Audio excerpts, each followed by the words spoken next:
அஸ்ஸலாமு அலைக்கும் வரஹ்மத்துல்லாஹி வபரகாத்துஹு.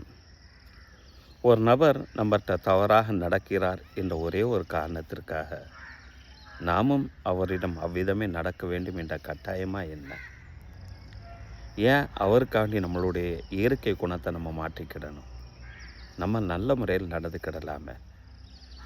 அவர் தவறாக நடக்கிறார் என்றால் அதற்குண்டான பலாபலனை அவர் அனுபவித்துக் கொள்வார் என்பதை நபி ஸல்லல்லாஹு அலைஹி வஸல்லம் அவர்கள் அற்புதமான முறையில் தன்னுடைய மனைவிக்கு ஒரு உபதேசமாக வைக்கிறாங்க. நபி தோழர் அன்னை ஆயிஷா ரலியல்லாஹு அன்ஹா அவங்க இந்த ஹதீஸை அறிவிப்பாங்க. இந்த ஹதீஸ் சஹீஹ் முஸ்லிமில் பதிவு செய்யப்பட்டிருக்கும். நபிகள் நாயகம் ஸல்லல்லாஹு அலைஹி வஸல்லம் அவர்களை சந்திப்பதற்காக வேண்டி யூதர்கள் வர்றாங்க. யூதர்களுடைய குறுக்கு புத்தி நம்மளுக்கு தெரிஞ்சது தானே.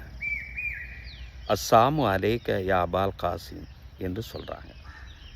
அதனுடைய அர்த்தம் என்ன?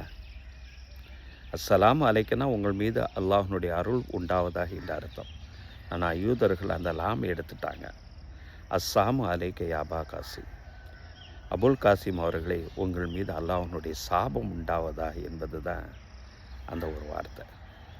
ரசூல் ஸல்லல்லாஹு அலைஹி வஸல்லம் அவங்க அதுக்கு பதிலாக வா அலைக்கும் மட்டும்தான் பதில் சொன்னாங்க, உங்கள் மீது உண்டாவதாக. இந்த வார்த்தையை பக்கத்தில் இருந்து கேட்டுக்கொண்டிருந்த அன்னை ஆயிஷா ரலியல்லாஹு அன்ஹா அவங்க சொல்கிறாங்க, வா அலைக்கும் சாம், உங்கள் மீதும் வதாம், உங்கள் மீது இழிவும் சாபமும் உண்டாவதாக என்று அந்த இடத்துல பதிலாக சொல்கிறாங்க. அப்போ நபிகள் நாயகம் ஸல்லல்லாஹு அலைஹி வஸல்லம் அந்த இடத்துல சொல்கிறாங்க, யா ஆயிஷா லா தகுனி ஃபாஹிஷா, நீ மோசமான பெண்ணாக நான் ஆக வேண்டாம், தவறான வார்த்தைகளை உபயோகிக்கக்கூடிய ஒரு பெண்ணாக நீ ஆக வேண்டாம் என்று சொல்லக்கூடிய நேரத்தில் நபிகள் நாயகம் ஸல்லல்லாஹு அலைஹி வஸல்லம் அவர்கள்ட்ட அன்னை ஆயிஷா நாயகி சொல்கிறாங்க, யா ரசூலல்லாஹ், அவங்க சொன்ன வார்த்தையை நீங்கள் கேட்கலையா? அவங்க என்ன சொன்னாங்க சொல்லி உங்களுக்கு தெரியலையா என கேட்கக்கூடிய நேரத்தில் நான் கேட்டேன், அதுக்கு நான் என்ன பதில் சொன்னேன் என்று உனக்கு தெரியலையா? வா அலைக்கும் மட்டும்தான் நான் சொன்னேன்.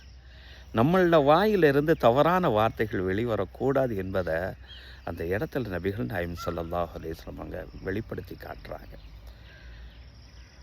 அந்த அளவுக்கு நான் சொன்ன பதிலை நீ கவனிக்கலே என்று நான் ஆயிஷா ரலியல்லாஹு அவர்கள்ட்ட சொல்லி தர்றாங்க. இதுதாங்க நம்மளுக்குண்டான ஒரு பாடம். வர்றவங்க என்ன குணத்தில் இருக்கிறாங்க, போகிறாங்க, வைக்கிறாங்க, இந்த விதத்தில் பேசுகிறாங்க அப்படிங்கிறது வேறு. அல்லாஹ் நம்மளுக்கு நல்ல குணத்தை கொடுத்துருந்தாங்க என்று சொன்னான், அவங்களுக்காக வேண்டிய நம்மளுடைய குணத்தை நம்ம மாற்றிக்கிடணும். அவர்கள் தவறு செய்தார்கள்னா அதனுக்குண்டான பலாபலனை அவங்க அனுபவிப்பார்கள்.